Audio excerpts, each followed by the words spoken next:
Hello, everyone. Thanks for joining in and seeing this whenever it is that you're seeing this.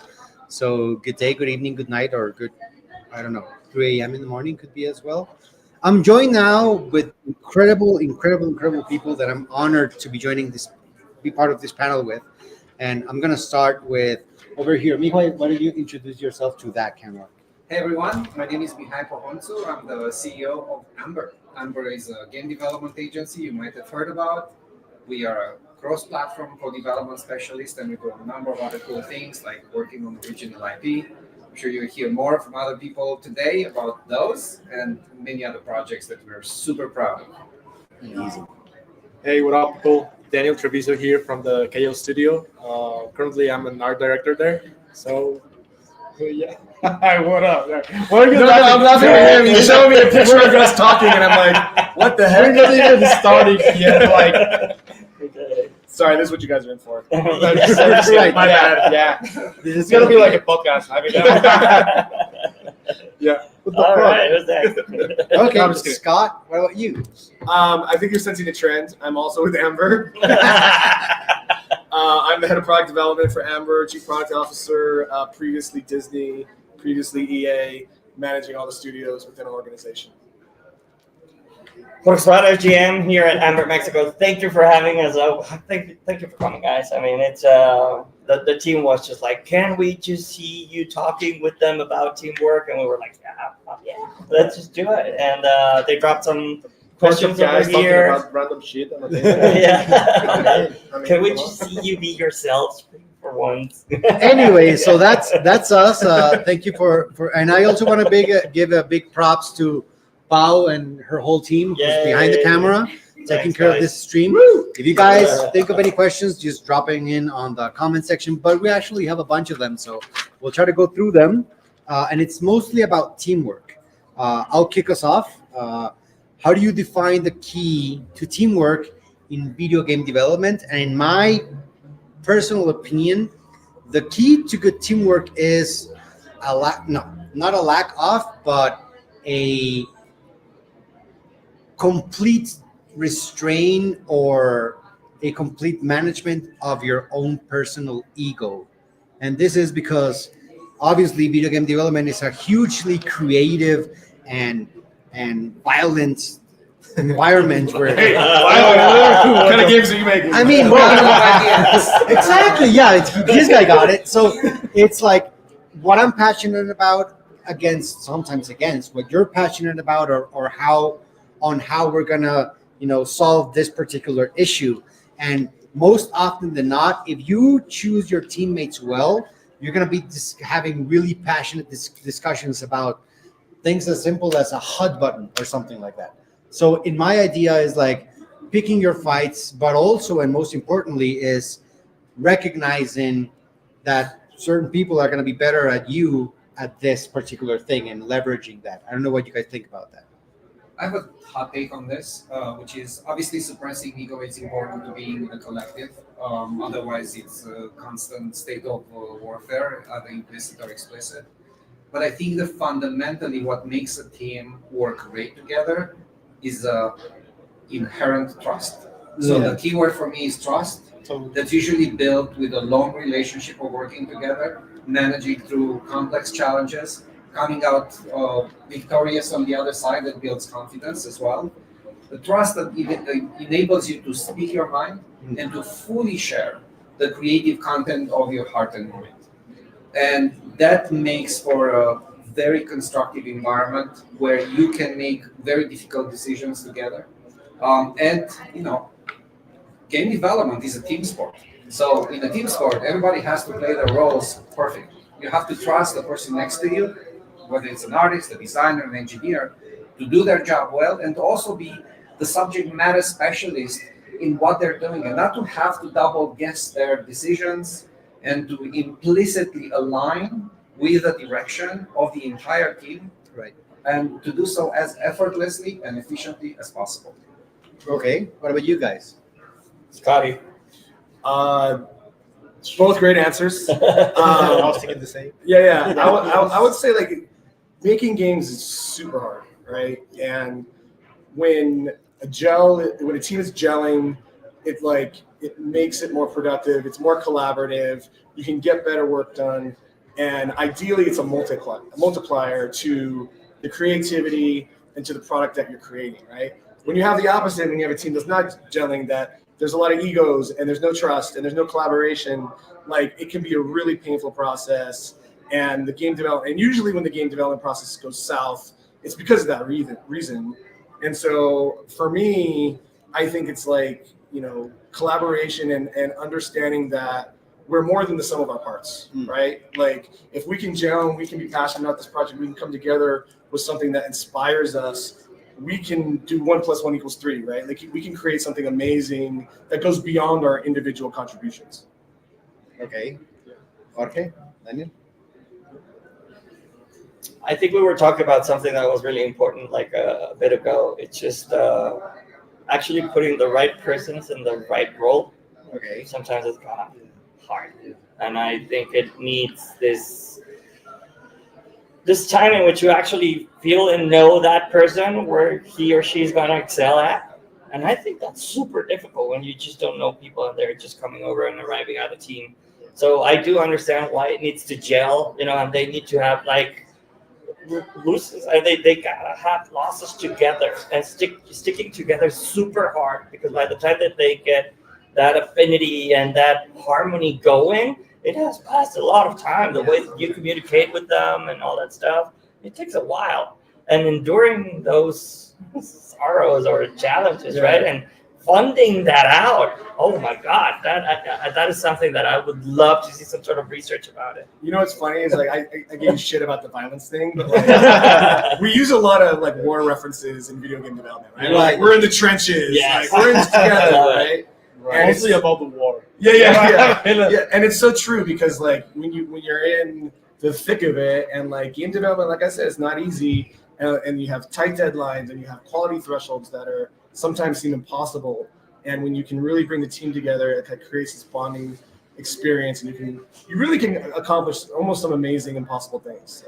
There's another thing that we haven't mentioned it, and I'm going to use it as a segue to the next question. I'm going to skip whatever you're going to say. No, come on. I was about to say the most interesting. Oh, really? No, I noticed. Yeah. No, but I do want to say something. Yeah. Okay, go ahead. I think being humble and just know that. Ego. Yeah, Right? ego. Yeah. It's all coming back to that. I mean, accept the ideas of other people and that you're not always right.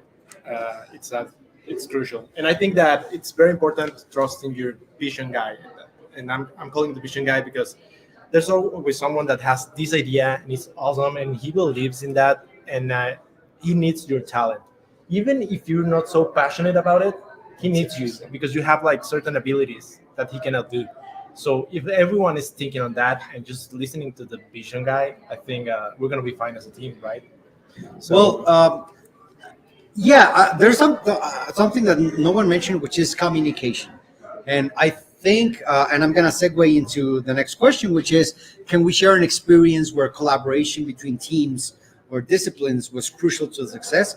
I'm going to tell mine to just let you guys gather yours together and see what you're going to tell us. But there's this really specific thing that happened while we were doing, I think it was Mulaka, where we were talking about our character in that game was able to borrow the powers of demigods to turn into different animals. And for the longest time, there was a slight difference in how we understood that power. Part of the team thought that the demigods were walking with you wherever you went, and that you just like impersonated them. like a pet. Exactly. Yeah, okay. And the other part of the team was, no, they're everywhere and nowhere, and you just tap into their power or whatever it is. So it seems like a really minor issue, but when you start developing a world around an idea, if that idea is not completely and fully fleshed out, even the obvious quote unquote parts, then you're going to run into things that are going to bump into other things. Like certain animations were thought of differently, or certain concept pieces were thought of differently because of that very little and essential information. And it wasn't until somebody brought that up and we had a whole discussion about it, then we were able to, match our expectations. And I remember it was a really passionate discussion in the writer's room where we were talking about how is this going to be different. So that's one occasion I can think of where at least communication across departments was, really important. I don't know if anyone wants to jump in. Yeah, I have a good one. It's actually not from the world of game development per se. I'm more the business side of things here at Oh. Amber. So I'll give you a corporate project that exemplifies this very well.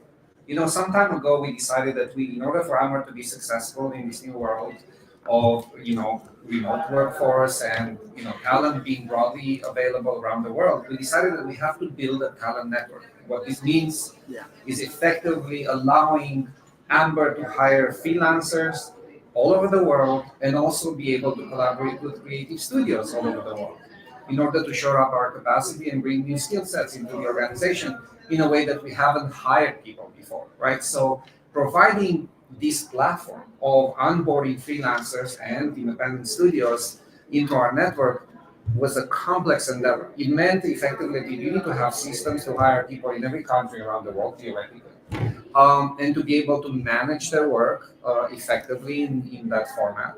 And that required interdepartmental collaboration to an extent previously unseen in our organization. It meant that talent acquisition and people ops and finance for all the tax issues and payroll issues that may crop up, as well as product development leadership across all the disciplines and all the teams have to be aligned around the policies and the systems that we're building in order to support this initiative. So, we've assembled all of the representative of all of these groups into a general meeting, right, that we had on a bi-weekly basis. And out of that meeting came out a series of tasks. And this was a process that ran for like 3 months to just complete the initial setup. And every single piece of the puzzle had to fit in order for the system to be created, right? And we did it, and it was a very collaborative process across the entire company, and it's generated enormous success for us. We have currently on the roster in our talent network more than 3,500 people worldwide. Okay, a combination of freelancers and independent studios that are partners of Amber and have been onboarded into our development system.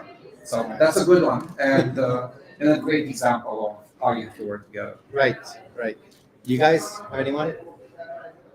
Yeah, I have an example I'll throw out, and it's applicable to this territory is Tetris Beat, right? If you guys don't know, Tetris Beat was built out of our KO studios, largely represented here in Guadalajara, Mexico. And Tetris Beat was an interesting game because it's very innovative because it's combining a classic gameplay that everybody knows and loves with a beat rhythm mechanic. And so it was sort of this like combination between classic puzzle gameplay, envisioned in a new way, but also the music side of it had to come in and gel.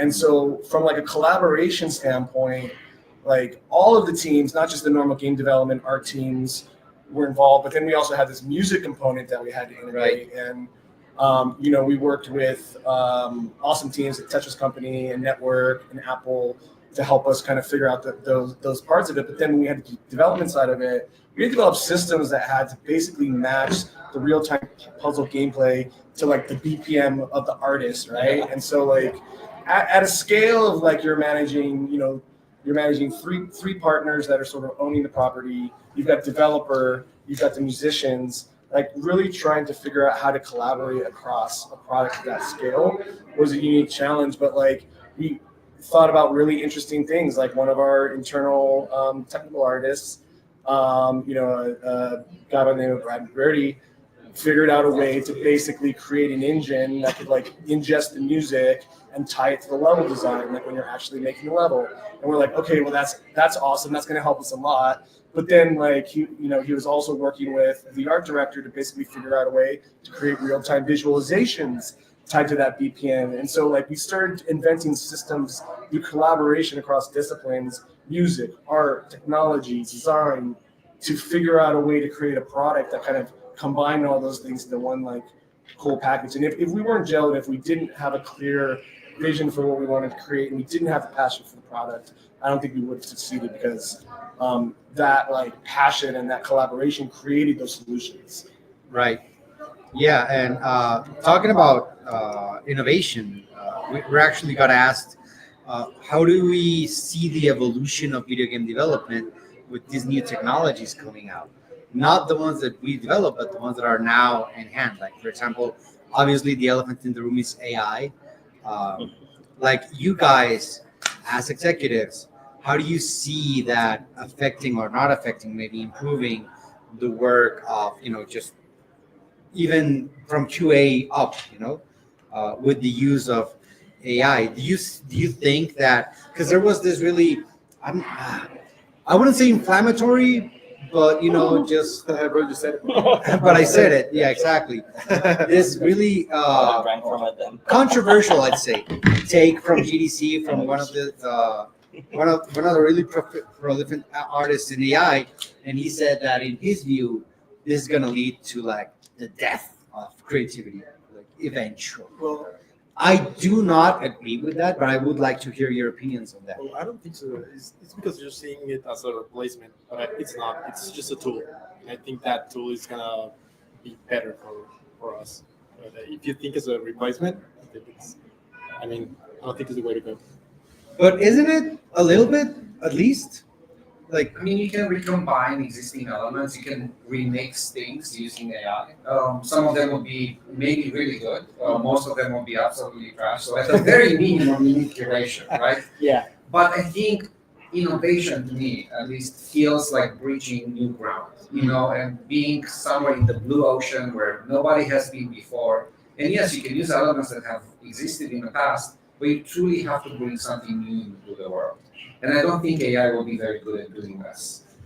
If you're talking about breakthrough innovation, there's still a role for the humans. I see AI as just a tool, right? I've used this metaphor in the past, but the advent of oil painting allowed painters to continue to kind of refine the painting while the paint was drying. The process of drying would last up to one full day, and that allowed you to reach much greater definition, much more detail than it was possible in the past with watercolor-based paints.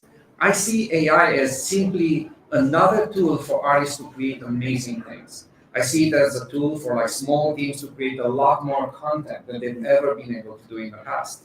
I also see it as a means to get faster to a resolution to an ask, engineers coding faster, by using samples of pre-existing samples of code, and even in design, I see it as a means to create more levels faster by setting up the initial rule set and having it continually procedurally generating the game design of any particular product. So to me, everything enhances human creativity, and I see AI as an essential component of that. I don't think it's the enemy, and I don't think it's the death of creativity. I think it will open new doors to our imagination. I don't know if you guys saw this.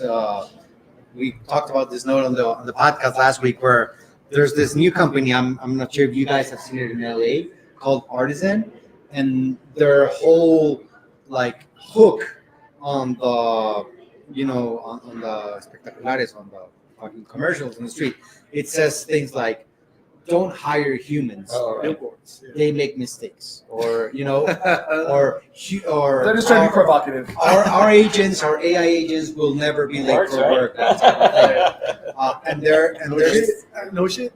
we mentioned that because there was this company building AI personas for QA, Right. and the aim is to just outsource. Mindless bodies, or what was it? Like the mini one?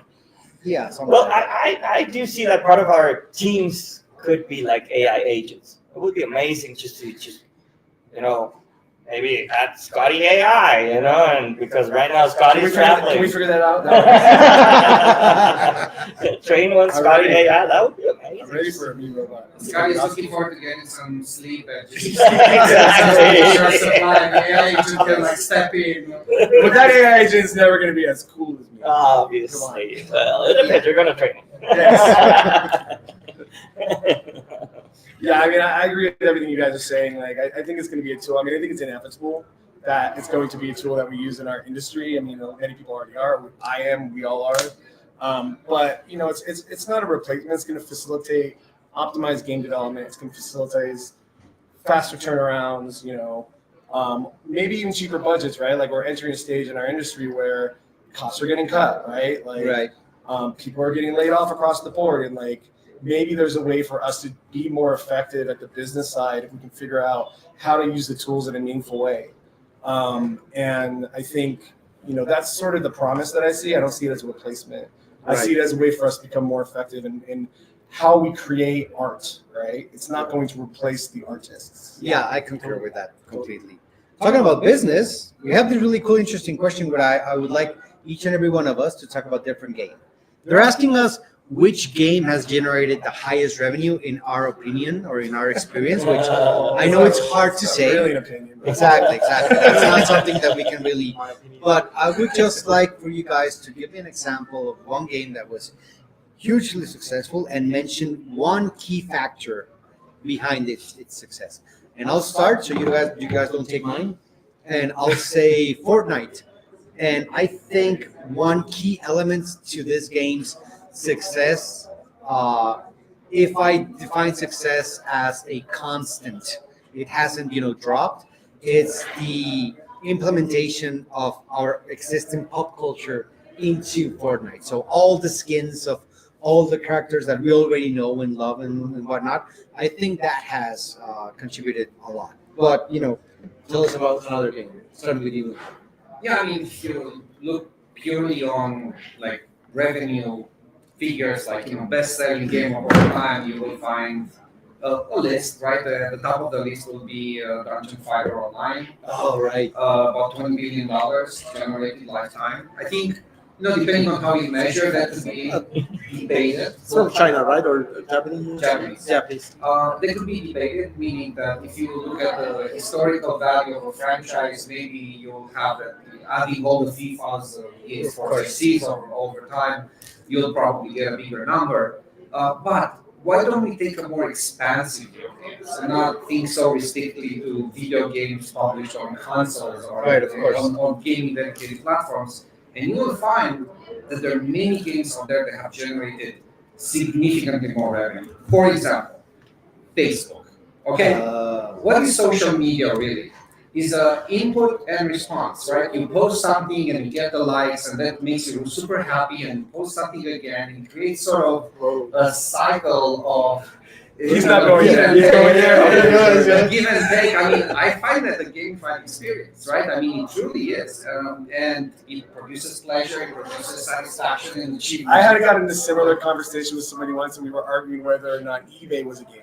Right? 'Cause it's like similar, right? Like you're bidding, you're gonna win thing, like. Yeah, there you have like a commercial mode, so it's like a trading platform. I mean, yeah, if you take a very expansive view, you can find the gamification element in many of these tools that we use on a day-to-day basis. But I think social media is the closest one to not having an immediate and how should I say, pervasive utility outside of the fact that it makes you feel better. There was a time in our history when we looked at social media as the advent of like democratic communications and like bringing people together. We fully know today that all those positive elements come with like seriously negative elements as well, right? So it's not as it's not as much of a utility as we imagine it initially, but it continues to be a highly rewarding gamified experience that hasn't changed. And its popularity, including the latest trends in social media, the popularity of TikTok is rooted in the same basic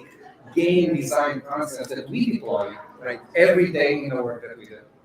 Yeah. Oh, we got 30 guys watching the stream right now. There's Thank you, guys. a bunch of comments. Yeah, thank you for being here. Tony Slayer says teamwork is crucial for game development because it allows artists, programmers, designers, and other team members to collaborate effectively. A well-coordinated team ensures that creative ideas align, and he keeps it going. Thank you, Tony, for just commenting on sharing the stream. All true. Yeah. So what I kind of think in a single project that I've been working on, I mean, where I'm alone or with the people. So can you think on a single project where you were working alone from video games? I am working on a wax sculpture of Lehigh. Oh no! Yeah, I was finished. I was just finished with the hair, Is that, and I feed him. is that the He new movie changes Insidious series, or what is that? No, just kidding. I mean, well, Like maybe. Annabelle. I don't know. So Marvel is coming next. Yeah. This is just a prototype. Eventually, you need more people. I mean, if you're working on a project and Yeah. you're working on a pitch, I'm gonna be knee high. I'm gonna need you to if you're coming with the Marvel section, your green light opportunity goes to the But yeah, guys, check out the. I got one. I got one. It's a little adjacent, but it proves my point, and I'm gonna go Candy Crush. Candy Crush, of course. You know, billions and billions of downloads and revenue, and I'm gonna say that what that game did well, what a lot of games did well and made them successful, is they unlock new audiences. All right, and you know, my wife plays a ton of wordscapes, right? But she doesn't consider herself a gamer.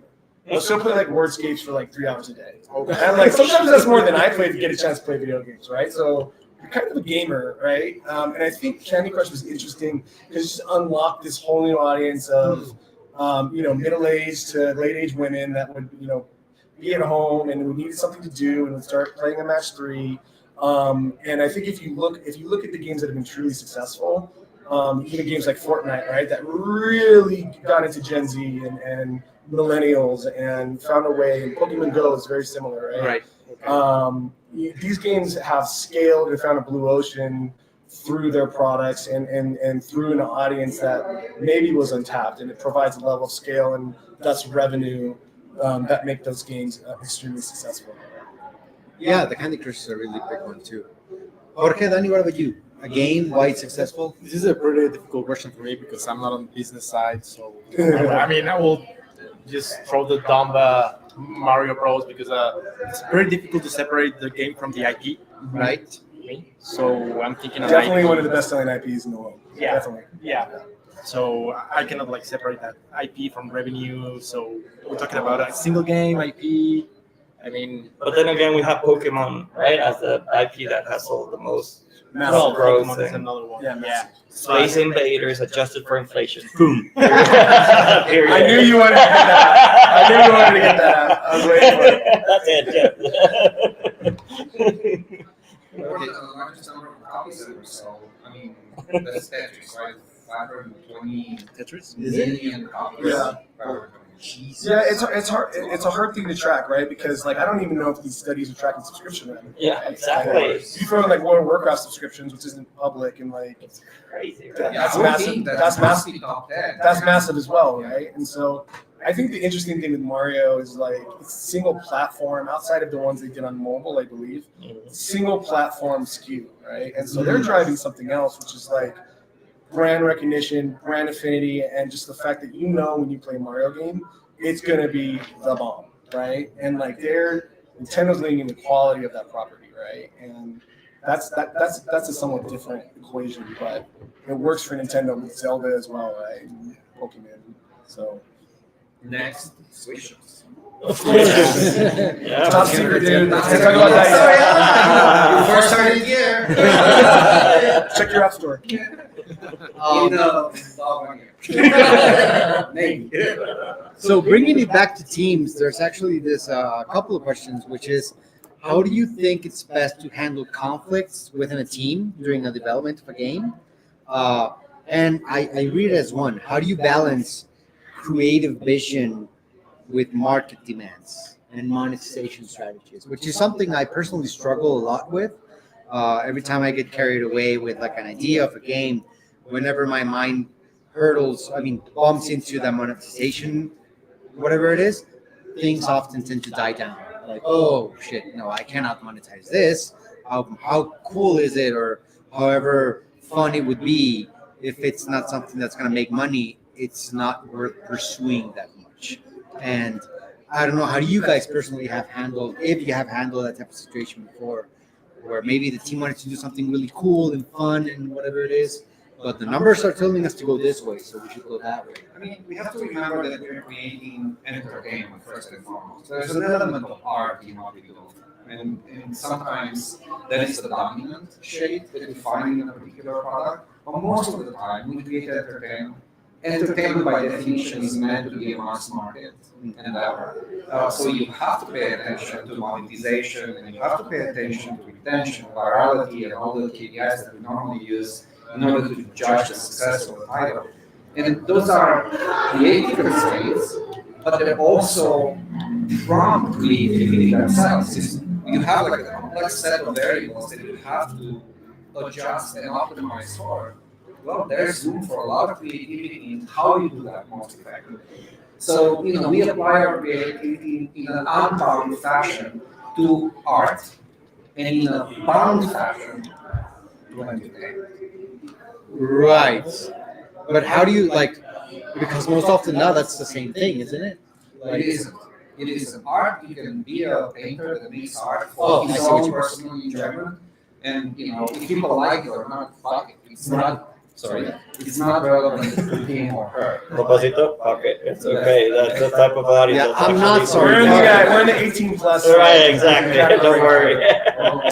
Then that's- Let yourself Yeah. go. Screwing up the ass. If there's something that actually characterizes our YouTube followers, is that the fact that they go like, "Yeah, thank you for being Right. truly you guys." Well, Daniel, you're most, as we say, in the trenches with this. 'Cause you're actually building whatever it is. How do you balance that creative And he's an artist. And- yeah, he's an exactly. artist. By the Has to way. jump I hate in. them. I hate them because they always look at numbers. No, I'm just kidding. No, I mean it's for me making a video game is like transmitting a feeling to the person that's playing that video game.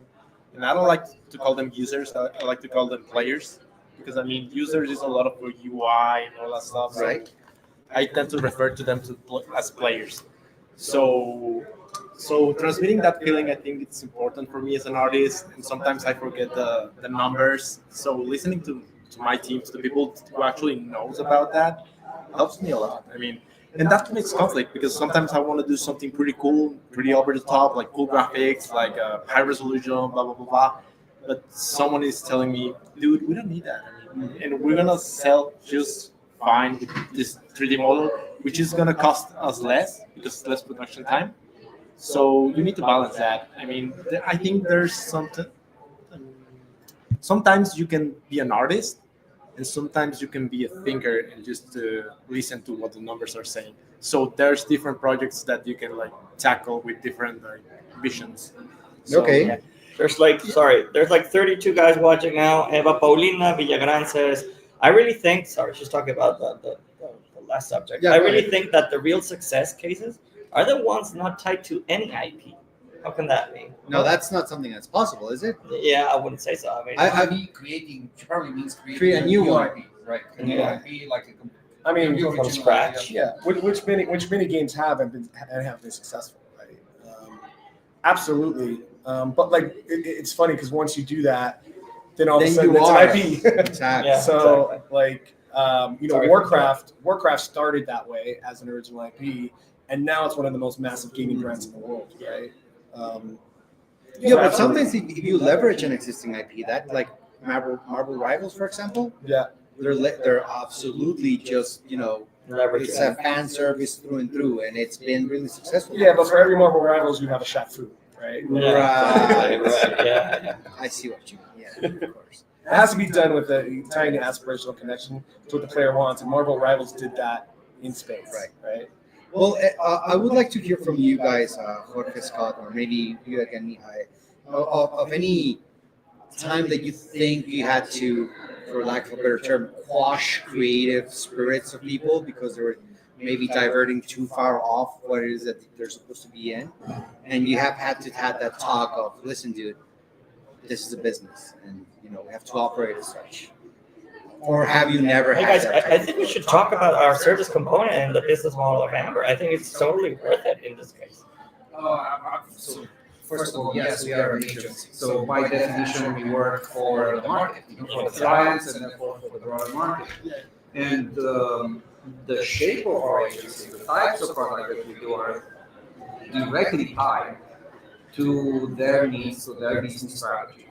Of course, Amber does not only do services, right? There's a strong element of product development. Some of it is done for clients, and some of it is done for ourselves, like the original IP. we're only beholden to our standards.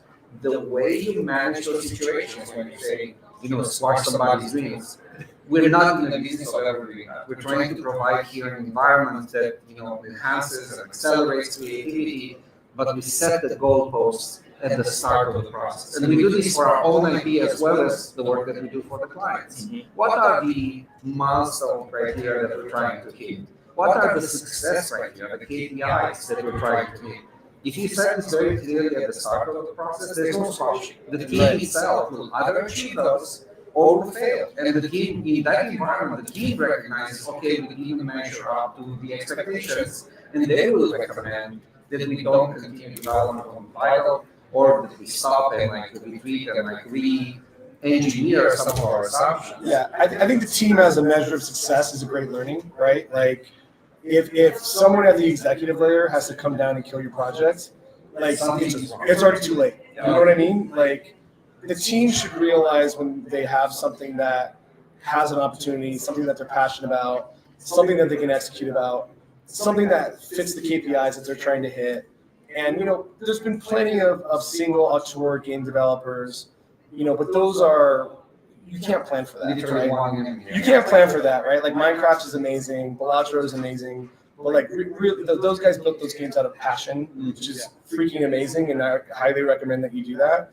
But as a business, as an entertainment industry, when you have teams, you're sort of trying to figure out how to create something that can resonate with an audience and grow and fit some kind of need in the marketplace that doesn't exist, right? Like, going back to the Candy Crush example. And so the team should be the first to realize when they're onto something or when they're not, right? Like, when teams come to me and they're like, we want to kill this game and start over, I'm like, oh, hells yeah. Yeah. That's a super mature decision, right? Like, you guys are realizing that you're kind of banging your head up against the wall and you have a better idea of how to achieve your goals. And by the way, learning comes from that. Iteration comes from that, right? And so, oh boy, we've been there. And this guy knows. Yeah. This guy knows. And so, yeah, I mean, I think these two things are inexplicably combined in my experience, market and game, and they both have to exist for a product to ultimately be successful. Right. And sometimes you can stumble upon that by just being an awesome creator that is passionate about a project, but like the majority of the time in our industry, it's a team-based endeavor. Yeah. And that team-based endeavor needs to have some sort of swim lanes tied to it. And as long as you fit into those swim lanes with what you're trying to do and you continue to exist, collaborate, and trust each other, you can achieve success, I think. Right.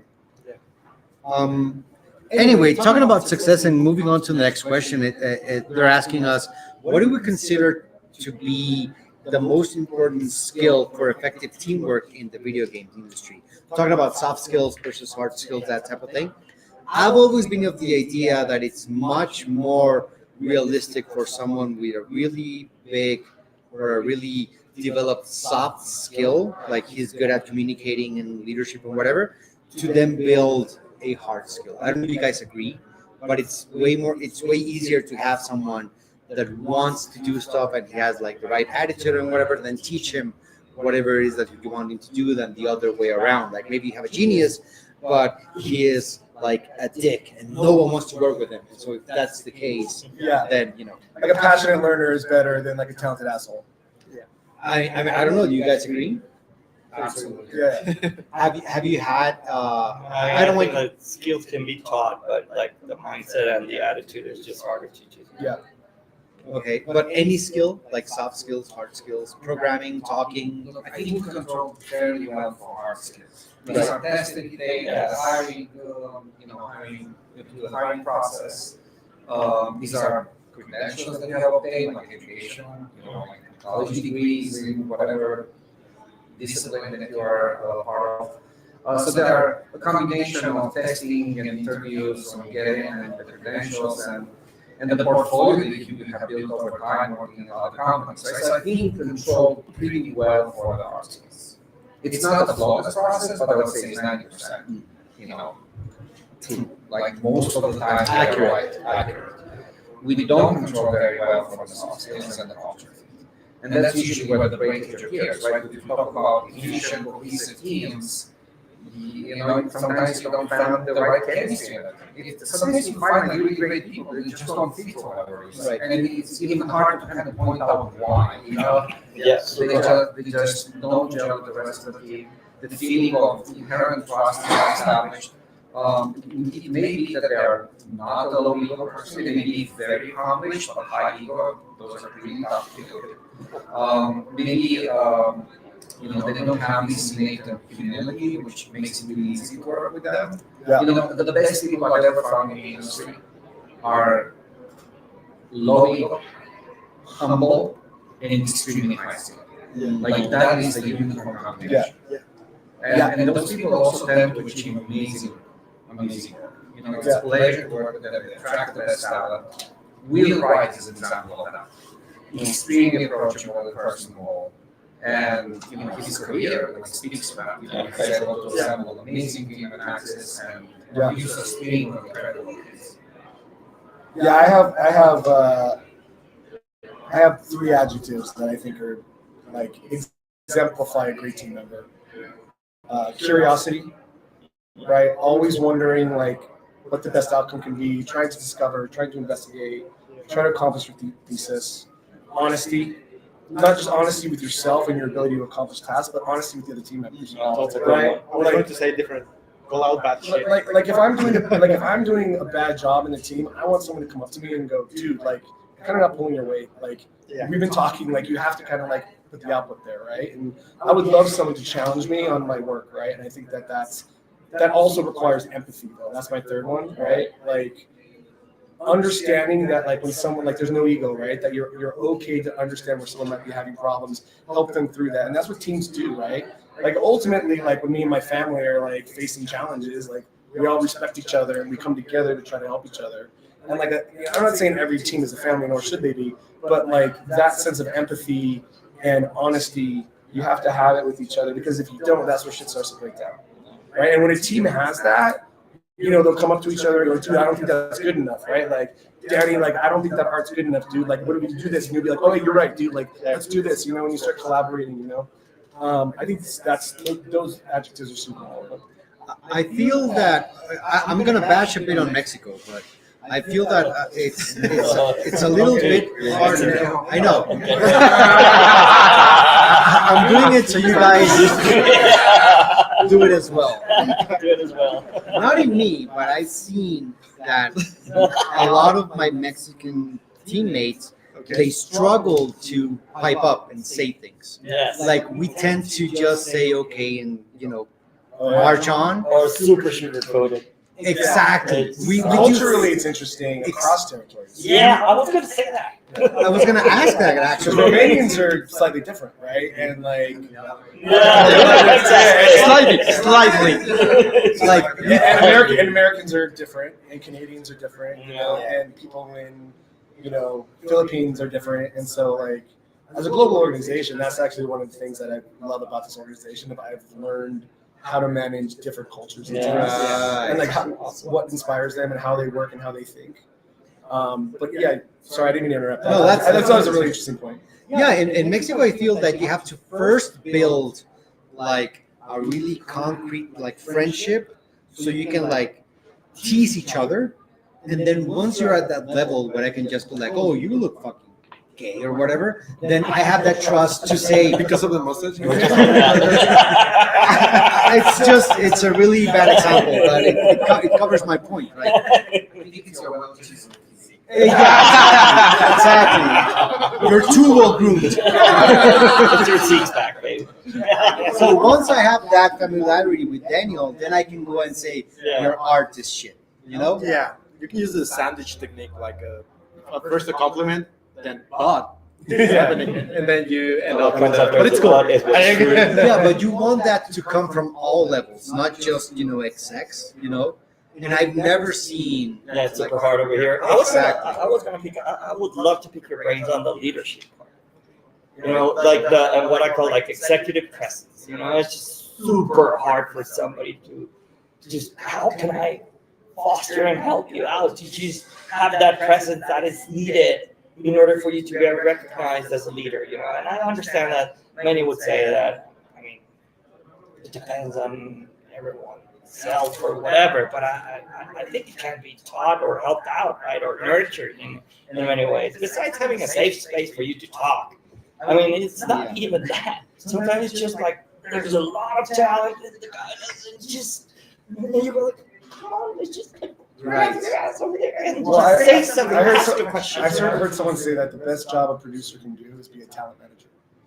Right? Like, sure, you're in charge of quality, sure, you're in charge of milestones and deliverables, but like, if you do your job right, you're a talent manager. You're getting everybody on your team to gel and like function as a collaborator. Yeah. Well, the leadership part is the one that actually, I mean, you have developed leaders through your career. And what would be some sort of, I don't know, I know there's no easy tactic or recipe or whatever, but what has worked well for you guys to develop leaders so far? Boom, they're dropping out. Okay, so I'll say some really obvious stuff, and then I'm going to a bit more like the secret sauce. Okay, To develop leaders, first you have to recognize them. And if you are hiring from outside of the company, you look obviously for people with that leadership experience. As we noted earlier, there's no clear cut way to assess their culture fit. So there's still a bit of a gray area there in whether they are the right people for your organization. But where it gets really interesting is recognizing leadership inside you, especially if you're looking at more junior ranks in Europe, figuring out who has that potential. And the best way, in my opinion, to identify these leaders is to look at their interactions with their peers. Are they natural leaders, meaning are people inspired and motivated and they reach out and compelled to be better somehow by their sheer presence and interaction? Yeah. Right? These people stand out in the crowd. If you have a larger team, everybody has basically the same role. The natural leaders will be the ones that are organizing the party, organizing the team to take on like a big task. It's not necessarily the manager that does this. Yeah. It's the people on the team that galvanize the rest of the collective. You can see that, and you're like, okay, this person has, managerial potential. And then you go into like some, hard skills training, right? Becoming a manager is actually, you have to learn a series of skills, right? And in any large organization, some of these skills relate to how to do performance management, how to hire effectively, how to address underperformance, right? And there's kind of a template on how to do things that we have developed over time, and that continues to evolve with the latest, like, management theory and trends. Right now, we're very keen on ensuring that the focus in performance management is placed on learning and development, and that's absolutely the correct path. And separating that from the compensation system that you put in place, so that people are not just blindly pursuing like objectives in order to like score points on checklists that gives them like a higher, compensation return. So you learn these skills as a manager. Leadership in that format, once you have identified the people and you put them through management training, which helps them be leaders in a corporate organization, then it's really applying attention and mentorship. Okay, so this is the basic stuff, right? If you have leaders in your organization already, by training and mentoring other people, they themselves become better leaders, and they're grooming the next generation of leaders. Probably the most important task that the manager in any organization has is to identify this talent and to train them over time, if you will. By shadowing, ensuring they shadow them, they see how certain conversations take place, by helping them when they're confused or challenged by various situations, so that the mentorship aspect becomes Cool. I'm going to say something that may be controversial, but I don't think leadership can be taught. I mean, I think you can learn how to be a better leader, but I think leadership is a state of being, right? And even individual contributors, right, that are taking ownership of what they're doing, interacting with their peers in a way that is respectful and inspiring, those are leaders in my opinion, right? They can get better over time. And it gets better over time. You can put people under them, but like some people, like they just don't want to do it or they don't have it, right? They want to be the person coding and that's all they want to do, and that they're great at that, and that's fine. But we kind of identify profiles of team members that show leadership potential, and usually when we're identifying that potential, they are not necessarily defined as leaders, right? They are people that are taking ownership of their own abilities, working well within the team, inspiring their team members, and they're a multiplier. They're a multiplier to the creativity and collaboration. And then when you see that, you go, okay, this person shows potential. They still may want to be an individual contributor, but like they may have the innate need and ability to want to grow into that sort of leadership role. And when I was younger, I never thought like, oh, I want to be a leader in these teams. I was just like, I just want to make video games, right? Like I just want to like, and then eventually I became a producer, and I started realizing like, oh yeah, and I have to get people to do what I want them to do now. Like, how do I do that? Excellent. And I was like, how do I do that? And then eventually I was like, oh shit, I guess I'm a leader now. What's happening, right? But like, I think I kind of always had that inkling, right? Like even when I was in QA, I would be like, oh hey man, like taking ownership and like trying to get my my other QA testers to help me out, and so and I don't really know, like I'm not trying to float my own boat, but I'm trying to use myself as an example of like I think when you find those people on the team, and you find those people within the industry, it's very special when you have to sort of incubate that, right? And when you ask me like how would I create good leaders, I'm always looking for those people, always to give them the opportunity. You can also follow with something perhaps controversial. It's very common for junior people just entering the industry to imagine success as being the CEO or being the executive producer. I mean, that's the pinnacle of the industry. I have to tell you, that's not the only way to be successful in the industry. And most often, all of that leadership responsibility comes with a heavy burden. Yeah. It's very taxing. You have to be involved, you have to be present every day. People are looking to you to inspire. And for many people, that's actually not an easy thing to accomplish. Scott is absolutely right. Leadership is innate. It can be perfected. It can be enhanced through training, through mentoring, through process, through knowledge, by reading. But it has to be there from the very beginning, and it has to be somewhat effortless. Because if it becomes a heavy task, the more you advance in your career, the more burdensome it becomes, to the point of you burning out. That's not the path to success for you, most likely. And I would say for most people that enter the industry, the path to success is just achieving amazing specialization in a particular skill set, in a particular discipline that is essential to the task of making great games. And a brilliant engineer can go really far in terms of compensation, influence, and respect, and the ability to join the best projects simply through that skill. They don't need to become managers, right? So we need to be able to distinguish. Leaders are few and far in between. Don't aspire to be a leader, because at some point in your career you'll find out that you're doing the wrong job. And I think that's when I see leadership fail. It's because it's someone that had that sort of brass ring that they were chasing, and when they got there, they're not prepared, or they don't have the ability to sort of understand, or even some of these adjectives that we've been talking about that are necessary for having that role, right? And that's when usually they go like, oh, my manager's like micromanaging me and like in the trenches with me, like usually because those people still are trying to be individual contributors. Like they don't understand that like at some point you have to let go, right? As a leader, at some point you have to go, I made games, I was hands-on, I was defining the vision. Now I'm not doing that. Now I'm getting my teams to give me the vision. Right. And also learning how to let go without the walls caving in. Because if you simply take a eye on the walls, everything falls apart. Right? So it's a very specific skill set. It's not something that you have to follow in order to achieve success and high compensation in the industry.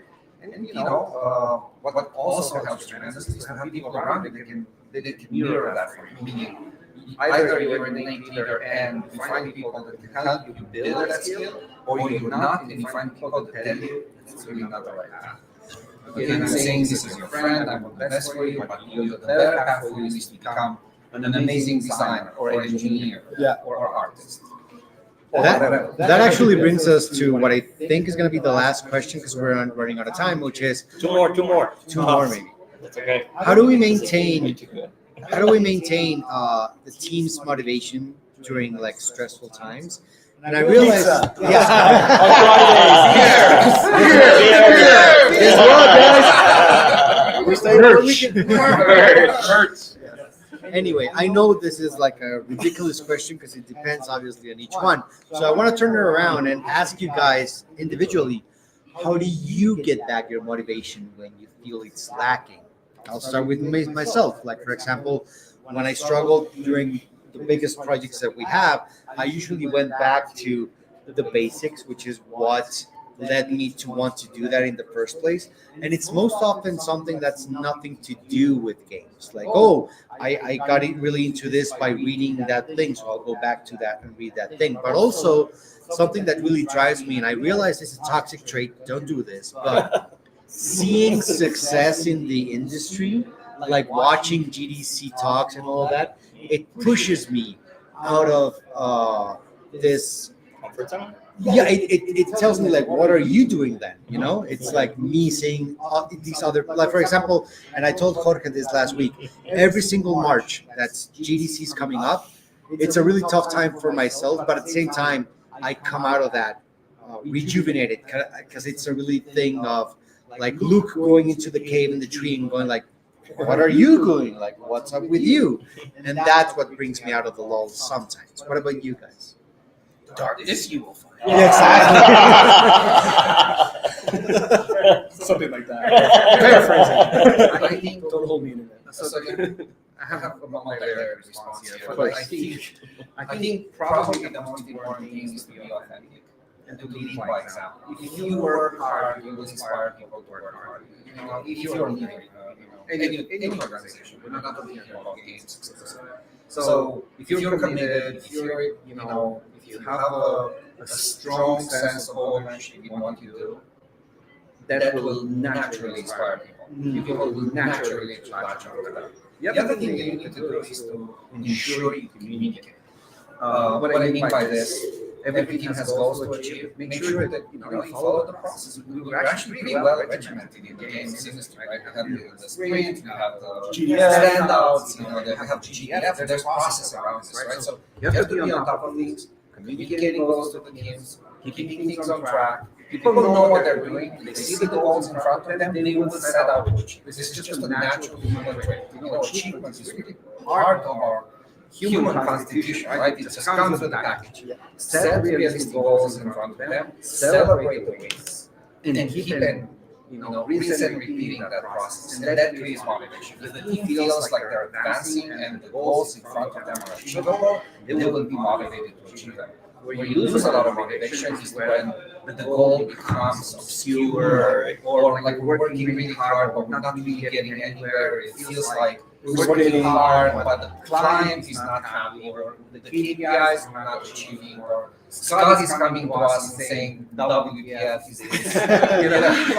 There are all sorts of things where you feel like if you're investing effort and you're not getting the results, in that moment the leadership has to step in and say, stop being, let's figure out what's going on, right?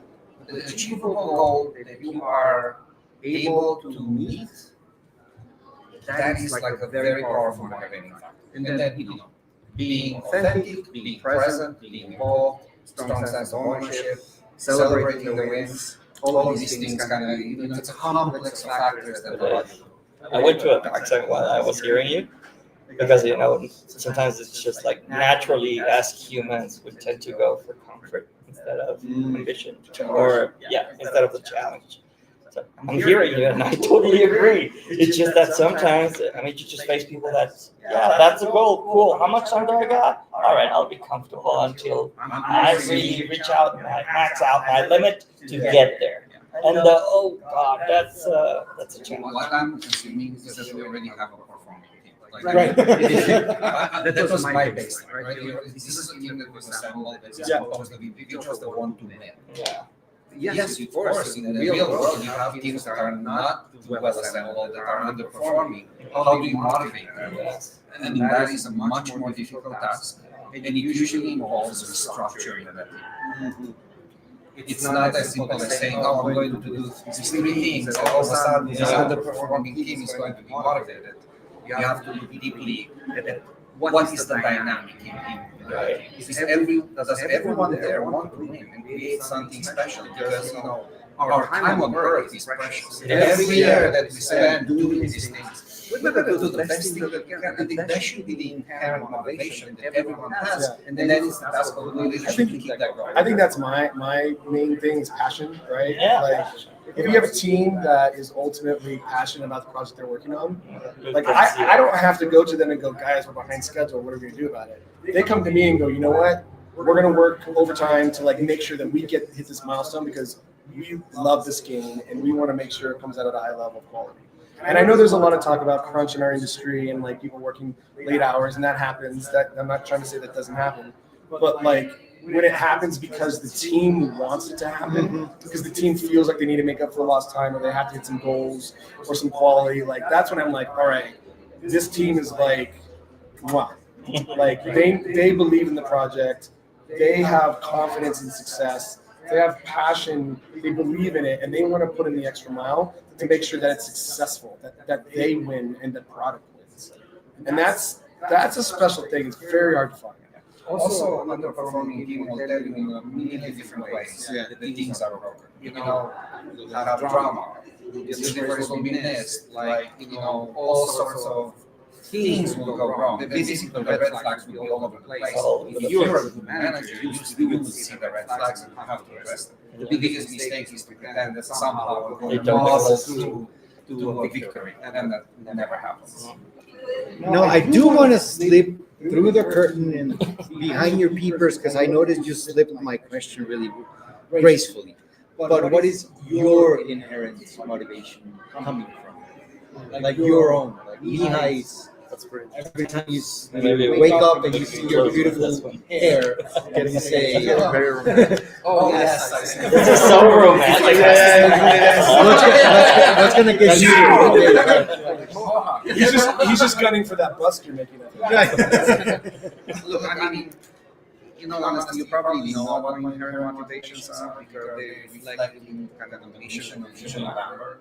For me, Amber was a vehicle to create social change by seeding advanced game development practices in emerging markets. And that thing really gets me out of that.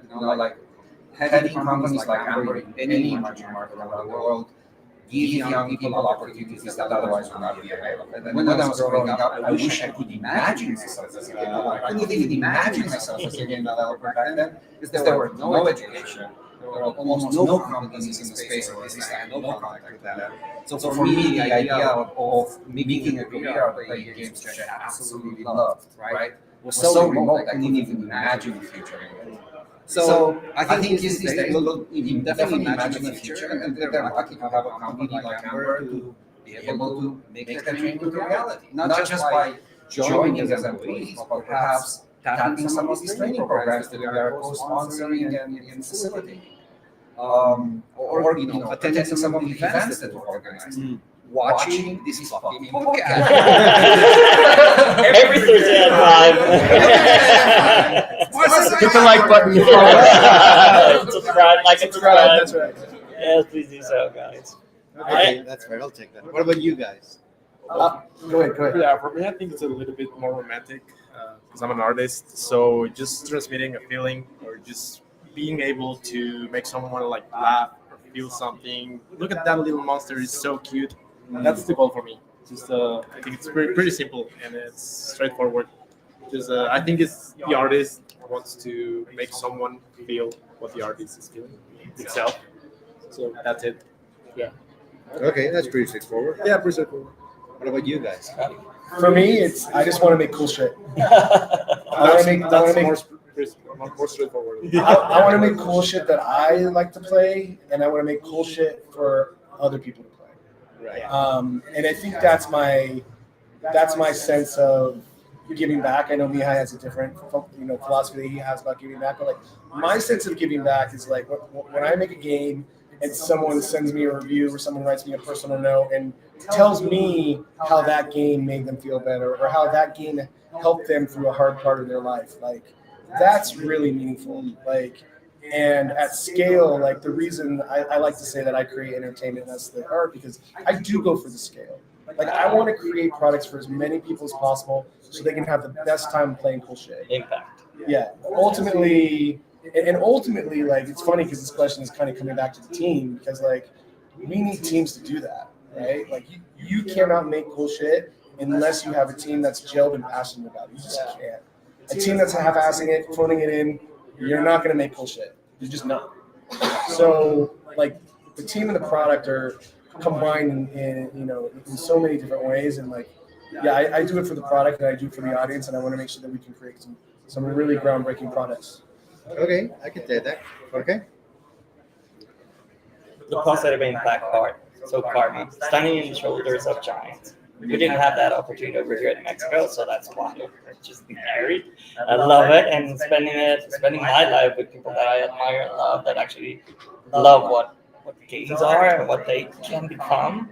It's just astonishing. It's amazing for me, and just spending time with you guys and hearing you out and seeing somebody, an artist, being successful, and so passionate about it, just gets me off. It's just like, wow, I love it. Yeah, I mean, you guys make it fun too. So like, Yeah. that's huge, right? Like being able to work with people that you have fun with.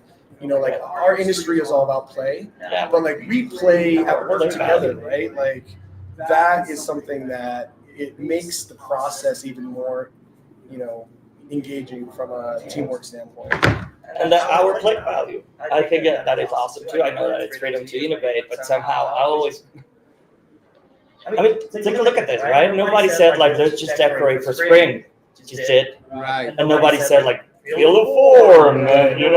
Somebody put a Donald Duck in the. I always say this because somebody put a Donald Duck on a string in the bamboo meeting room. Yeah. Nobody asked for it, and they just fucking did it. And when I went in, I was just like, let's go. Going in the right way.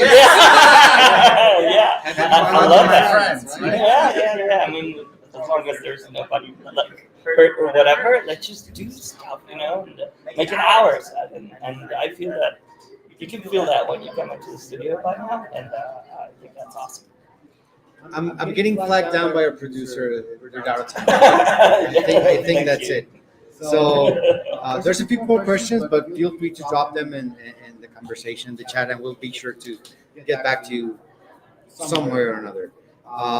But first of all, thank you for seeing this and for seeing us and for just participating, sharing, and whatever it is. Remember that it's not just you watching it that support us, but sharing and liking and engaging and all that helps. I want to thank the panel as well because it's really cool to have you guys here and to be able to have this conversation with you guys. Coming over, it's always awesome. Thank you, Leonardo. Pleasure. Of course. Guys, check tabacosvideojuegos.com, please. Our open roles. We always keep on doing this because we want to find you, the next talent that's actually going to shine amongst our ranks. And hey, we're here for you. Maybe the next leaders. For sure. Just be sure to reach out. A lot of people, again, not only Mexico, but a lot of people are shy about that, and sometimes it's as easy as just shooting this guy a message, and then it evolves from that. So if you're interested, just don't leave it at that, and just reach out, and maybe something will happen. Any last remarks? Let's fucking go. Let's fucking go. Jeez. That sounds good. See you later. Thank you, and bye. See you guys.